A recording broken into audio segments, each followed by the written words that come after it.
Storm Gaming, RagnaroK.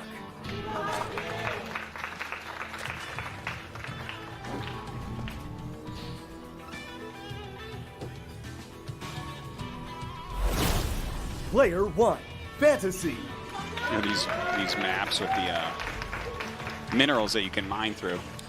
Yeah. Have you ever seen in Starcraft 1 maps that have this? If you ever go in against a PC and it'll like build a command center next to those minerals? All right, from Canada. Thanks for coming down. Yeah, it looks very so cool. So this was... looks like something a monk would walk across to prove that yeah. Some hot coals there. So this cool. is actually, for some of you guys, this might be totally insane looking at this, but this is actually not a totally new concept in StarCraft. This is something from StarCraft 1. The idea is that, you know, obviously with destructible rocks, I mean, there's a certain way that you have to eliminate that, right? You need a big enough army. Minerals can't be destroyed. So what you have to do is send a worker out early, which can change the way, you know, certain builds can be executed. Now, while we've kind of seen how this has impacted StarCraft 1, and by the way, this made for some of the cool strategies in StarCraft 1, so it's cool that we're finally at a point here in StarCraft 2 we can start to do this. And so, see, he's going to send this worker out, create an opening, and we're going to see, again, how this kind of concept can be utilized on a map like this. And whether or not you want to have regions that are blocked by multiple minerals back-to-back so that, you know, it would take several workers to mine that out. This is going to be something that I think is really going to change StarCraft 2 in the long run, I think. I'm excited about it. I hope that it really plays well. You never know. This is the first big try like this. Like Redshift was similar, but not exactly the same. You know, I got to say one thing. With all these different mineral paths, I feel like it's a good map for bad Terran players because they seem to always bring their SCVs with their army, you know? Oh, yeah, that's funny. Okay, so just some light Reaper harassment. We'll see what's coming up next. I wonder if FanTaSy will try any BC builds. Those have been popular. I also wonder if FanTaSy has anything specific for this map. You know, when we would watch the way that FanTaSy would play the game back at StarCraft 1, it was really cool. He bent a lot of the rules of Terran. And had some very specific builds where if he just covered everything perfectly, he would be able to pull it off. And he wasn't a player who, right out of the gate in StarCraft 1, vanilla or in Brood War, was a player who was good. He actually took him a long time to become a very, very top-tier player. And that might be the same thing here in StarCraft 2. That's why we've always got our eye on him. You never know when he's going to pop up and just destroy.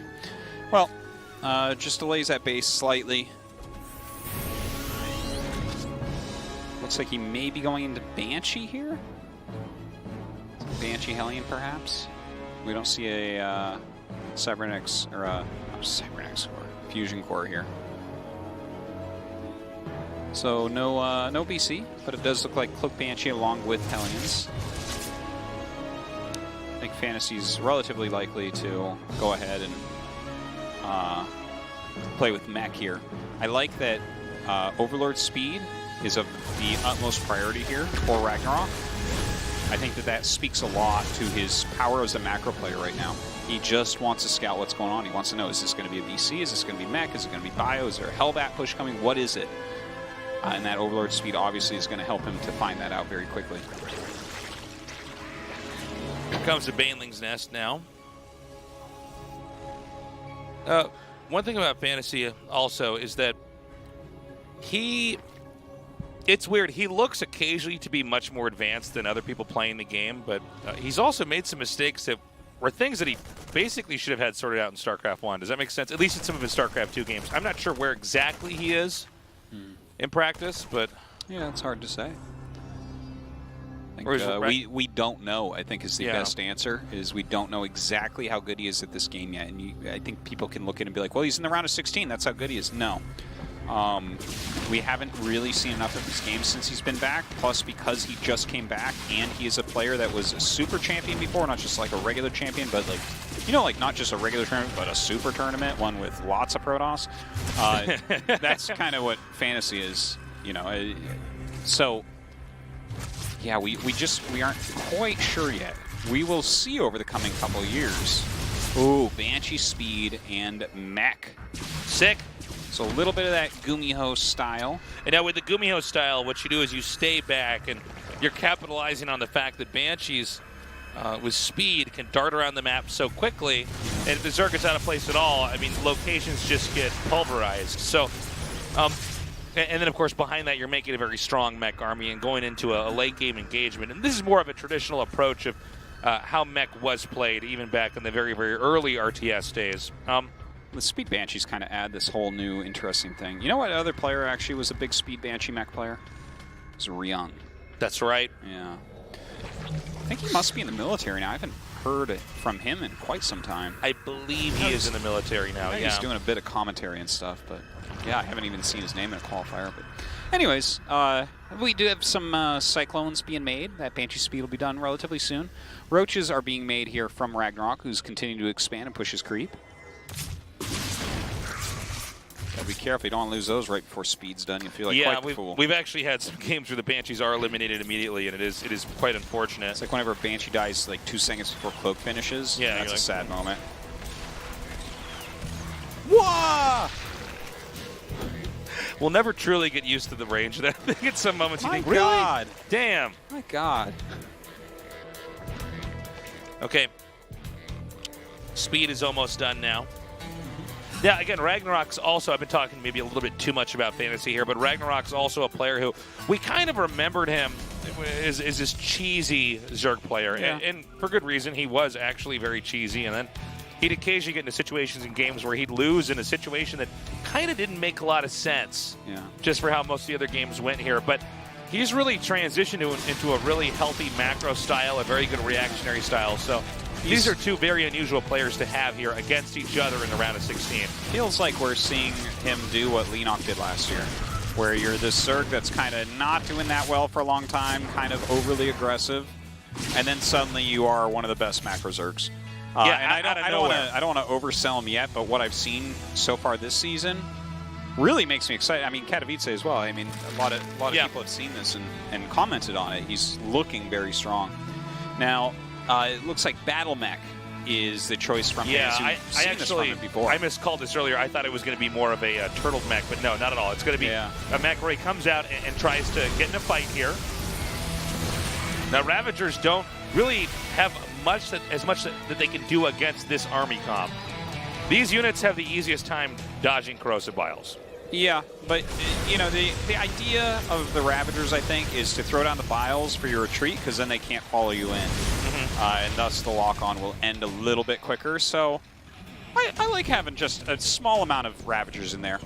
No, you're right. I think it's necessary, but it is quite different compared to when you see Ravagers versus tanks, or if the tanks you're able to get close to the Ravagers, the Ravagers can get close to the tanks at all, they just shoot them down immediately. Yeah. I need to point out what we're seeing here from FanTaSy. I'm really liking this. It looks like he's going to go into BCs. I'd be very surprised if that was for Liberator range. So I think we'll see BCs here. And that's a very interesting shift from what we've seen, like, for instance, from Special, right?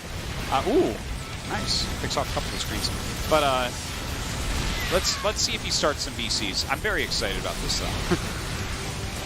Yeah, you know, we had people go right into BCs, and sometimes it worked, other times it didn't. But, you know, the presence of the BC early on, sometimes it was like this crazy hero unit that would just actually kill everything. Yeah. And instead, it seems like FanTaSy has decided to... Oh, we got a Nidus network, by the way, coming up here. But just before this actually picks up, it seems like FanTaSy might be trying to navigate this into a more gradual developed tech here with BCs later on. Okay, it is actually Liberator range, so never mind about that. But and I've seen him do this before, Liberator range with Battle Mech. He did it last season some against Lenok and someone else. Anyways, it looks like this Nidus will be shut down for now. A very interesting composition that FanTaSy's going for, something that no one else really does, and that's kind of his MO. Yeah, FanTaSy always playing by his own book here. Again, this night is not going to do anything, although I wouldn't be surprised if we see continued attempts to get Nidus network set up somewhere. This keeps Terran busy back at home, but it's so cheap. With the only thing is that I don't know that Terran is that worried about pushing out immediately, you know. I guess as we hit the max out point. he might try to come out here, but RagnaroK continuing to grow and gobble up the map. His creep spread is not actually that extraordinary, considering that it wasn't like Terran was the most active ever on the map. I think it's not terrible, but yeah, it could be further along. There's no question. And that's something that's important against any composition that you're playing against. Okay, so RagnaroK's starting to push the map a little bit, continuing heavily on upgrades, continuing to pop up Niduses in various places.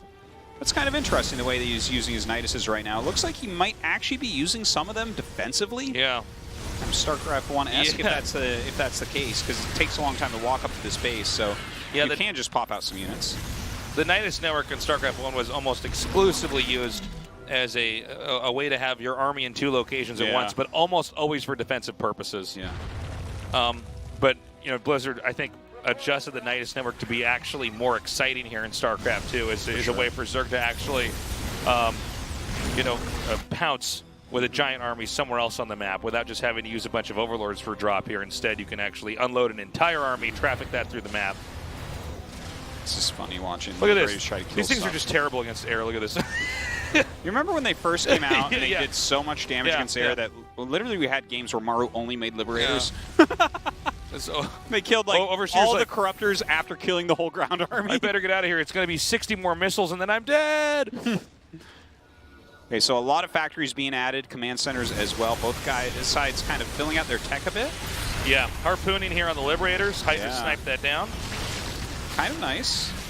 Very good abducts so far. We didn't really get to see the tanks come into play here until the very end, and Zerg immediately just pulls away before that fight can even happen.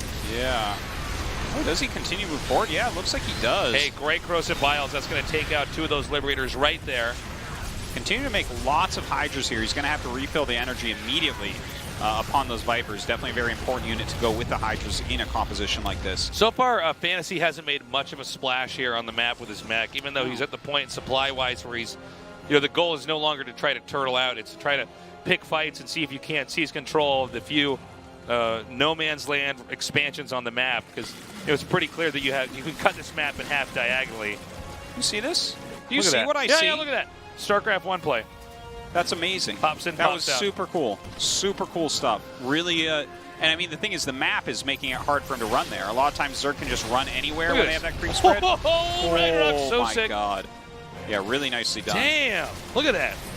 I love it. He's gaining lots of value with all of these moves. It's a little bit less efficient as he sits here and fights a planetary and all these units.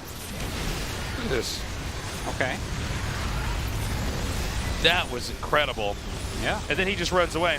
Well, I think he's going to end up losing a bit here, but as long as he's being efficient, and it seems like FanTaSy's supply is dropping a little bit lower over time and not coming up all that quickly. Yeah, well, the Zerg also has as far as minerals go, a higher disposable income, but you can kind of balance that out with a low gas amount. We want to watch and see how many more Liberators and tanks are picked up, because that's a pretty gas-intensive thing. Where if that starts to thin out, then you're kind of stuck making stuff like Hellions, Doesn't really do as much in the super late game. It's what we'd call a mineral dump. You have the minerals, so you're trying to just throw them somewhere and then try to get some value out of it later on. So making quite a few Vikings at the moment, along with Cyclones. FanTaSy not really gaining ground anywhere. No, not really. With these Broodlords on the way, all these Vipers still out there, a good set of Hydras still as well. Getting a bit nervous for him. I don't know that he's really achieved what he needed, and he hasn't transitioned. You can go battle mech for some time and then switch over into a higher tech comp, and I guess he did in a way with the Liberators. But is this going to beat a Broodlord tech? I don't think so. Yeah, and if it is the Broodlord tech, is it going to be too late? I don't know. Hold on. I mean, the Broodlord tech is just good in general. Yeah, he's making some Vikings as like a counterplay to that. But I look at his army, even when it's like maxed out or it's not maxed out, and it looks like a bunch of mid-game units trying to be late-game units. Yeah. Yeah. Well, the Broodlords are going to come down here and tear apart this expansion. The thing is, as far as both sides giving up locations, because 12 o'clock is taking a lot of damage, just now goes down. It looks like Zerg's already moved into the bottom left, and the Broodlords can actually roam towards the upper right, get a kill. The Cyclone Hellion army is not going to kill everything. This is going to be chased away easy peasy. Yeah. Hydras are just so strong on creep. Yeah, they certainly are. Now, this is the big moment, is, when you get those Broodlords isolated, well, then they're all going to get killed off. Actually, not if he puts a Nidus right underneath this and pops a bunch of Hydras out on top of it, if that's the game plan that he's going for. Look at this, so the Cyclone's gaining a little bit right there. Okay, good abducts, though. Oh, wow, Proctor's he going to buy actually enough saves time. it. Great play. Oh, does he have anything to come out there? Yeah, he just, no, that's just a Nidus Storm coming up from the ground, trying to see what was going on in this game. I heard RagnaroK's playing, just gets killed. Okay, looks like these Broodlords are not having a happy ending here. They're all going to fall, it seems. And yeah, but I think with the damage that RagnaroK did, he's probably fine with this. These constant Niduses I really love. Yeah. Like, we don't see anything there, but what if he did pop units out there? Suddenly a bunch of Hydras pop out and flank, and he's doing this all mid-battle. Well, super cool stuff. Not to mention, as far as structures on the map, Terran has no position at all here. In fact, he's floating buildings to try to reclaim I guess you call it the 3 o'clock bases over there. Well, he's trying to pick off some more bases. Obviously something very important for him to do. Okay, good play. Yeah, that's good. That's a little win he needed to have there. Seems like he doesn't, yeah. It's hard to respond quickly enough because these lock-ons deal so much damage. So he's clearing quite a few bases. Look at this. RagnaroK's down to 4 bases and very low on minerals on them overall, whereas FanTaSy has retaken. Wow, well, what an interesting play he's doing with this composition. Like, just running around, sniping things. It felt like well, it feels for sure like it can't win a straight-up battle, but that's not what he's going for, so who cares? Okay. Chases that away. Now, the Broodlord army's up, and this is where, Zerg can basically fight, and Terran either has to give up and run, or try to do some kind of run around. But I think part of the game plan here from RagnaroK might just be to go from location to location, kill everything else that Terran has, because I don't think that Zerg has to try to expand anymore. I think you can actually try to end the game, right? Well, he's going to give this up. Like, it seems like FanTaSy is just kind of killing everything, and yeah, he's losing some bases. But if RagnaroK has no bank, and FanTaSy's still mining some. Yeah, this is so weird. So the one expansion that FanTaSy has that's mining is the center right? Everything else is mined out for FanTaSy, though. Yeah, they're both actually. Well, both of them are barely mining no at this income point. here. Yeah. Thing is, I think that the Zerg army RagnaroK truly out more doesn't. kills. Wow, RagnaroK has 17 workers to 47 SCVs. Yeah, almost no bank here. Also. Oh no. Oh, that would have been. Oh my God! Wow. Yeah, wow. no, that was a good moment. Now, it was 5 of his remaining 17 drones. With 6 o'clock gone for Terran, can Zerg simply, even with inferior supply, move a Death Ball army towards either the main or the center right? Well, as long as FanTaSy is on the map, yeah, I don't think he can, because this will kill buildings more quickly than RagnaroK I think you're right, Artosis. I think you have to get a battle as RagnaroK. If you can defeat his entire army, that can be a victory. But if FanTaSy runs around you and kills all your extractors and stuff like that, like just gets rid of your buildings, that's the true win condition. Yeah, this is a way a lot of Broodlord players lose, is that they have this army, and there's nothing that makes the Terran have to fight that. You could basically run around it, kill off everything, and then try to run back. There's a whole art form to trying to move a Broodlord army around the map and get into the right spots. And this is a moment where I don't know if we're seeing the very best of that. Taking a lot of damage here. These Vikings really hurting. Damn. Lots of damage done there. That actually was pretty huge there from RagnaroK. I thought there were a lot more Broodlords are going to be picked off. I did too, when the anti-armor missile came down and everything. Yeah. Now, here we are. Terran's going to have to try to hold this spot. But, pretty decent split there. Yeah, he's kind of chewing his way through this. FanTaSy's still mining, though. See, I mean, RagnaroK's doing a good job. This is what he has to try to win this game, is to get that full-on engagement. We may see an incredibly technical victory here from RagnaroK. If he's patient enough, he could do this. I mean, it's a long shot. Yeah. But it is not impossible. The thing is, FanTaSy still has some income, so there are some more units coming out, whereas with RagnaroK, really not. It's too bad. One isolated Viking, or Viper, excuse me. Well, everything's on move command, so it's fine. Oh. Okay, so there's nothing back at home here. In fact, it's 7 workers to 14. Ooh! Okay, look at great these catch. You know, Vikings are very slow. In fact, he could even try to get this command center here.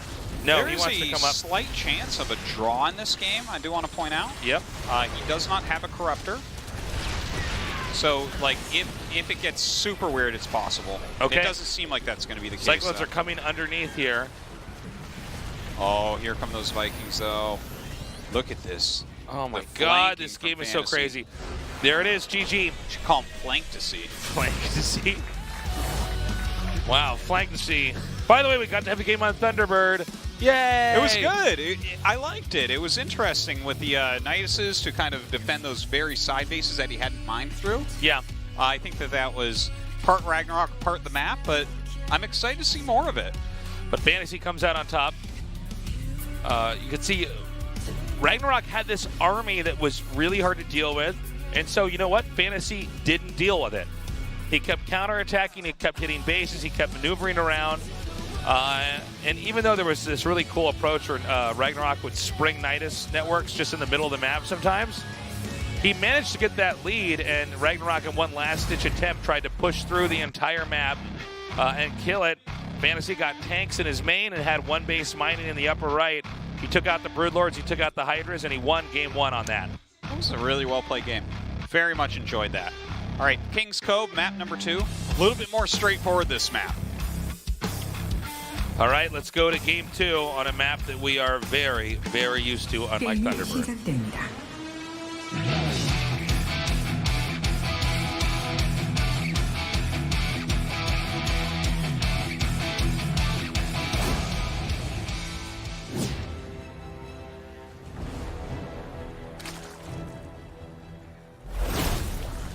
Storm Gaming, RagnaroK. I can't stop thinking about FanTaSy. Yeah. You know that song, Hey Baby, You're My Ecstasy? Yeah. I keep singing that in my head. You're my FanTaSy. Player 1, FanTaSy.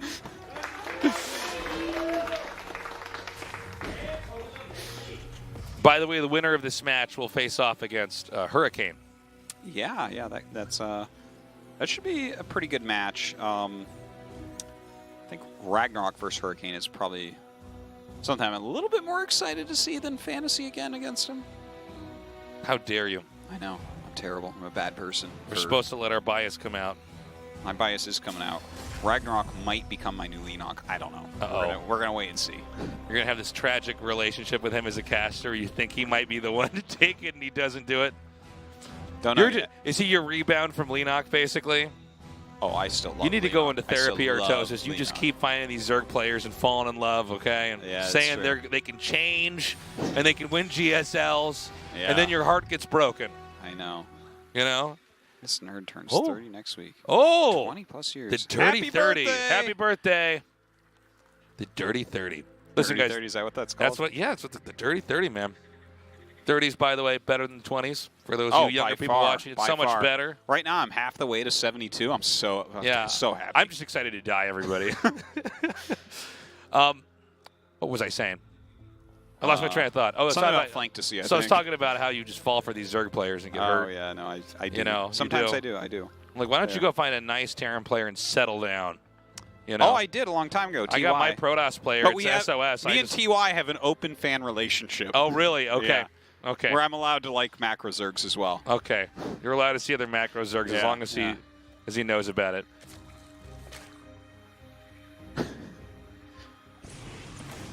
Here comes that Reaper into the main. We saw that very cool mech style. We thought it might have been battle cruisers in the first game with FanTaSy and RagnaroK, and then it turned out to be Liberators. Yeah.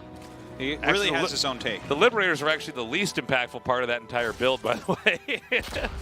They were all shot out of the sky it was interesting. pretty quickly, but it was actually the Hellion Cyclone play that won the end game, which is not normally what wins the end game in mech. Normally that's just sort of this placeholder for aggression and harass. You can tell that his battle mech play has gotten stronger because we did see it before. But yeah, I mean, most of the mechs that I've really thought were showing some great plays had some amount of Cyclone Hellion, but were eventually transitioned. Correct. Wow. That Reaper. Yeah. It's a badass dude, that Reaper. I feel like that's the opening scene for that Reaper to be in a movie. Like, wow, this Reaper means business. Yeah. Uh-oh. Thought you'd forget about me? Look at that. Oh, my God. He's going to get it. He's going to get it! Please! Oh! No way. Oh, wow. All right, we've already built the you got to dive the protagonist on it. and the antagonist here. Oh, no, this is a 90s action film. Never mind. He's going to beat everybody up right away. Oh, my God. Wow. Okay, he did finally get that other queen. The Reaper and his army of Hellions continues to rain terror on the map.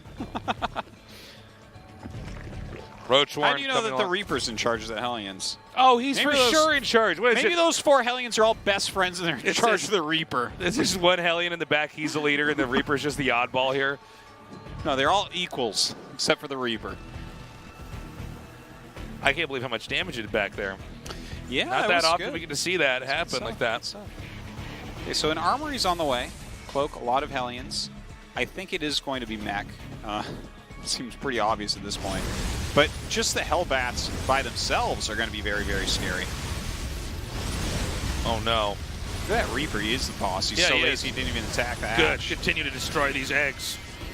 Let's see if those queens are here. Clearing out some overlords here with the Vikings. Look at that, 2 Vikings. Gosh, FanTaSy has such unique playstyle here. Hero. You heard I just called him Hero? I think it's what they called what in the world? the Reaper Hero, I think is where it came from. I thought, wow, am I just thinking he plays like the player Hero? A different race? He definitely doesn't. Yeah. Just to make that clear for everyone. Nidus. Oh. Speed Banshees. Okay. Here we go. Oh, great cleanup there. Well, at least he knows for sure it's mech. Now, in kind of an odd turn of events, there's a chance that because all the mech is moving out on the map, I think the Nidus might be able to set up inside the main without any pushback. It's funny, too, because he had 2 Vikings, and they didn't find that one Overlord. So there's one Overlord just sitting in the back, and he thinks he's safe because he kind of swept around with the 2 Vikings. It's always the one you miss that causes all the trouble. Well, it wouldn't be the ones you caught because they're dead. It's starting now. Hold on, do we have FanTaSy reacting? I don't think FanTaSy even sees this. He's macroing. He's like, now is a good time to switch add-ons. It's not. He has no idea. That's scary. Oh, boy. Oh, second Nidus. Oh, blocks sick. It. He's going to be able to make Cyclones out of that Nidus.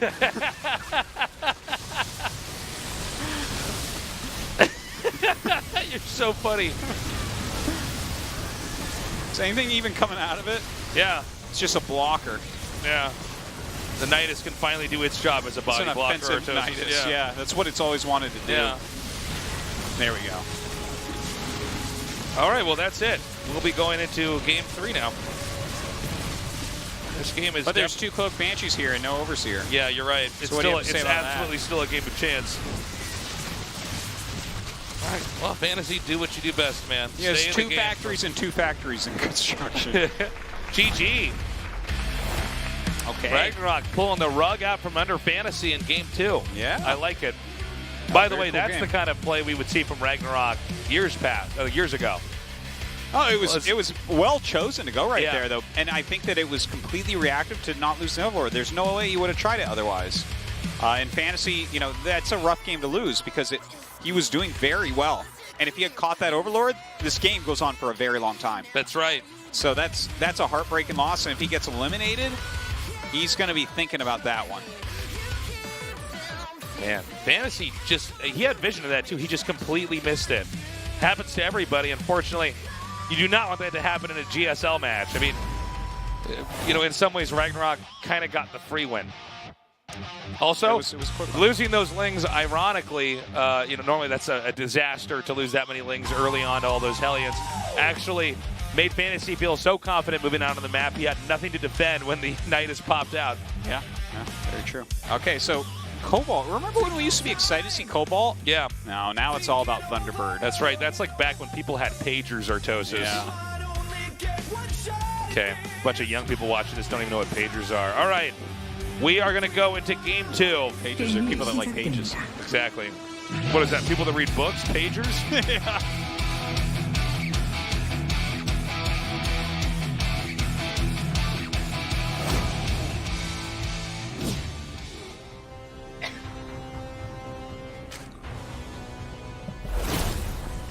Storm Gaming, RagnaroK. So we got the close by air spawns. It's a 4-player map, our only 4-player map. That's right.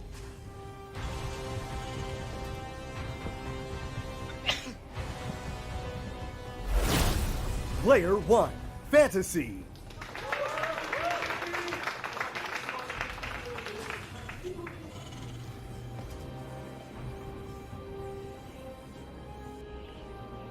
Not sure what to expect. We haven't seen too many games here. Obviously, if FanTaSy wants to go for something like Banshees, he's got that close by air path. There's also that island there.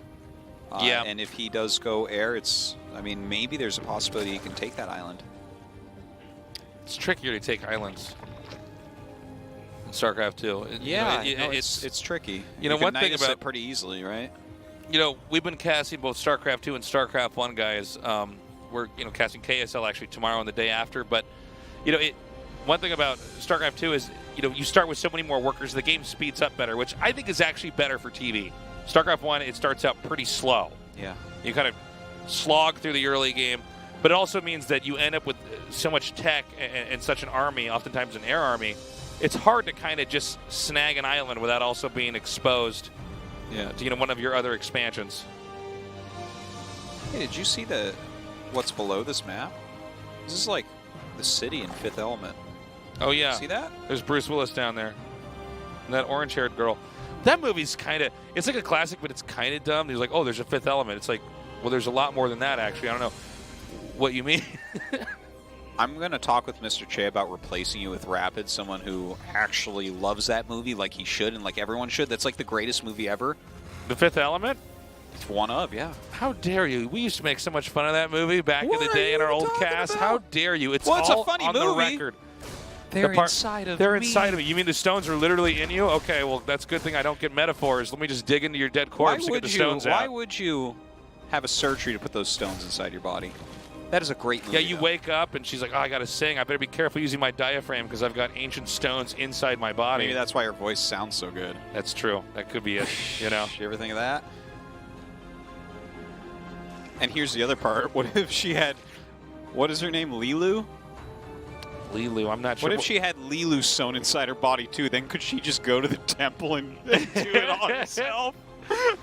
Wasn't there some kind of a plot hole thing in that as well? Is that the main villain never actually interacted? What was the main villain's name? The guy that works for Half Bald, I think. Zorp or whatever. Yeah, no, but like that. Half Bald or whatever his name is has some kind of. He's got some problem going on with a guy who's like a glowy sun thing or something. Yeah, that's the evil thing itself. Yeah, evil thing, like dark voice guy or something. Yeah. And he's like, I'm mad at you, Half Bald. I'm going to make your nose bleed. And he's like, oh man. Yeah, don't mess with worse than that. Don't mess with that thing. I'm out of toilet paper. It's very dark. I got to go back and watch that movie. I think I watched it again recently. It was just so good. Yeah. I feel like that's actually a movie that would get better with age. It does. Probably enjoy it more. Okay, so we got another attack coming here. Once again, the Reaper and the 4 Hellions. Oh, God. The Death Squad taking names. The Reaper with his Hellboys. Yeah. And this time around, a very quick Banshee with Cloak. He's going to find the Overlords this time? Oh, he's going to see it. Well, everyone always has that thing blinking. That could be a little. Yeah, actually, it's so commonplace to have that upgrade going and then cancel anyways. That thing, yeah. Well, seems like it's just a pretty economic game so far. Some harassment units out. The 3rd Command Center on the way. Not sure exactly what's going to get done. The creep spread looking pretty strong so far. Layer about to finish.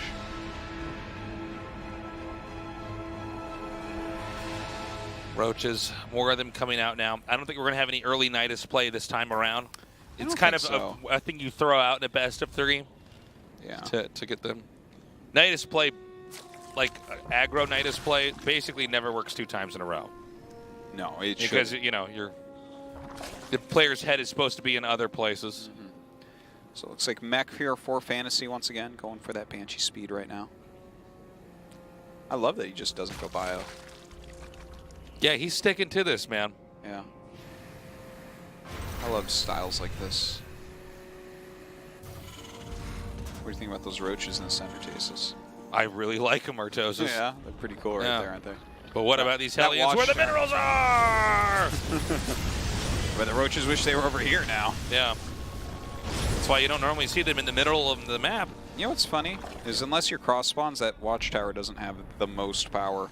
We used to have a lot of maps that were like this, where the map was so big and there'd be a watchtower there, but it was possibly the least impactful watchtower that you could have in a game.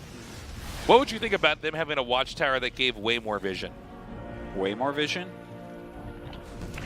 I think that's a pretty terrible idea, but even for a map like this? The thing is, they're like win more, right? If you have map control and then you have the watchtower, it makes your map control more strong. Even if you made them, just for devil's advocate purposes, even if you made them like really hard to control somehow, or there was some kind of lava, the floor is lava or something. Yeah, every like 10 that. minutes lava comes up.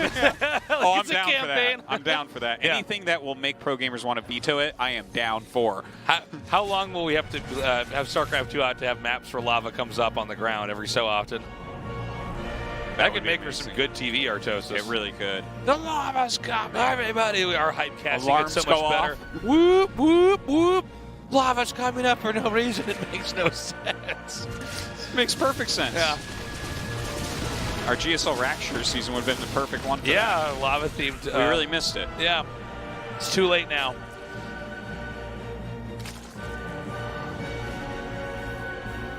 Well, basically the Terran could stay back, use the Banshees to harass and hit different areas.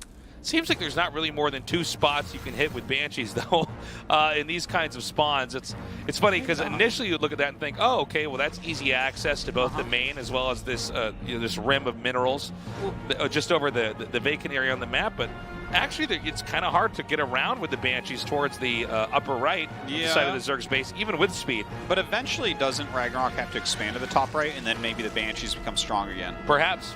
Yeah, right? That's a good point. If you don't lose them before that. You know, Heroes of the Storm, Artosis? Yeah. Try Hosts of the Swarm. Oh, my God. Yeah. He is going to come out now with a lot of them.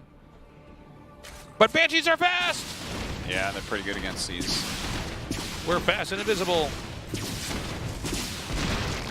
Oof. All right.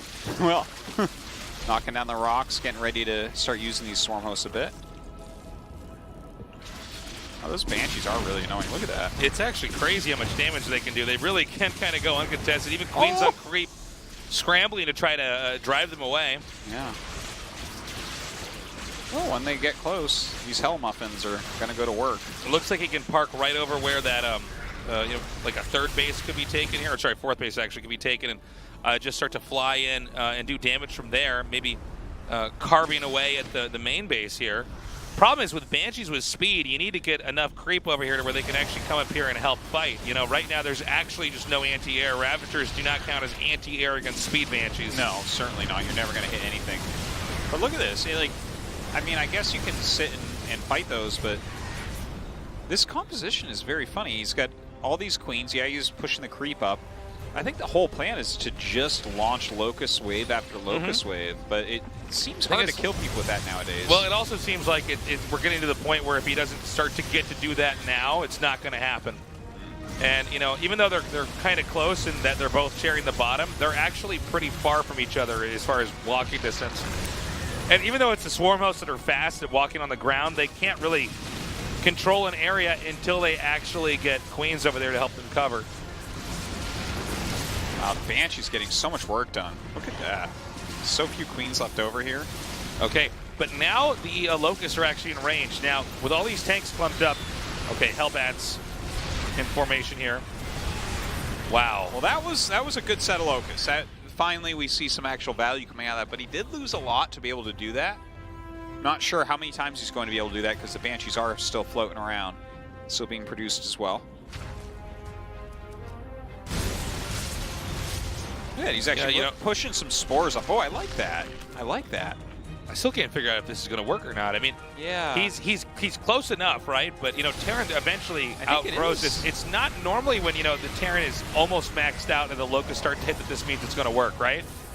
Normally it's you hit kind of before the Terran is really cemented, the macro engine. Yeah. Before they really have like a lot of production coming out, and he can basically target down these tanks. I mean that's the target here. That's the goal, is to kill the tanks, because then there's nothing long range enough to really punish the Zerg. I mean, yeah, Cyclones, they have an excellent cooldown range attack, but you can always outlast that. Hellions trying to get out on the map. Probably hoping to draw the attention of RagnaroK away. More spores continuing to come up. Just waiting for that next Locust Swarm. FanTaSy's got to do something more than this. You can't just send 5 Hellions on the map and that's your answer. Here come the Banshees now. Again, one spore is usually enough to drive away these Banshees. Meanwhile, these Hellions come in here, and there is nothing to defend these workers. Yeah, single queen here. Roaches are running in, but look at this, a lot more damage over on the other side. 2-3 Siege Tanks, Cyclone, Hellbat, Depot.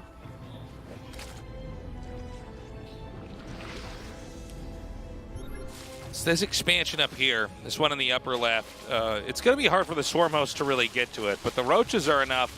He can make it a little bit more difficult. Also, one thing about this map too is that the split in bases from top to bottom, there's no like base that fills that area in.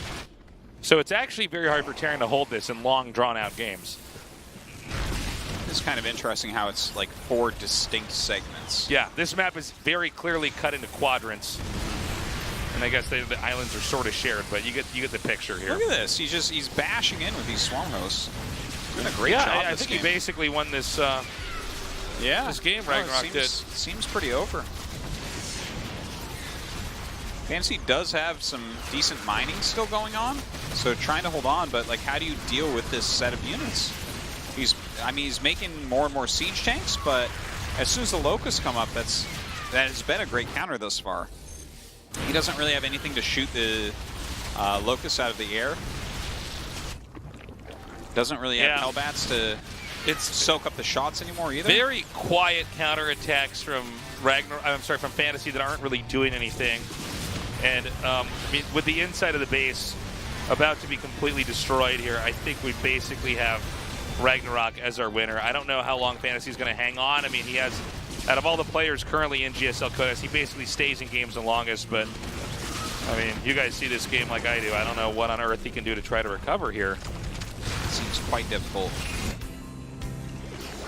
Just the Swarmhouse count is not going down. The Banshees have done a lot. They have killed a lot, but they can't do it alone. Well, goodbye, Siege Tank. Barely knew you. You can really target anything with these. Yeah, see that? Yeah. Just start targeting things, because every time you're doing more damage than he can replace, really. Yeah, well, that's the crazy thing about when you have enough of these Locusts, is that the damage is just incredible. He's going to try to finish him off here. It's one of the reasons why, normally you have to hit at a very specific time with Swarm Hosts. I guess RagnaroK proved in this case it didn't have to be like that, but normally you kind of get enough that you snowball your way to a win.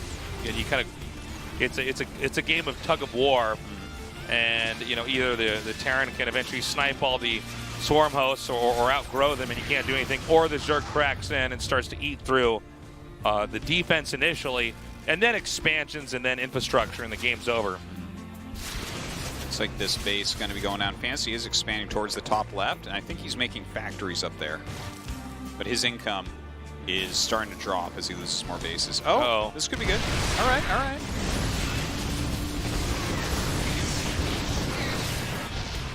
So he's driving those Swarm Hosts away. Yep, that's it. GG. RagnaroK takes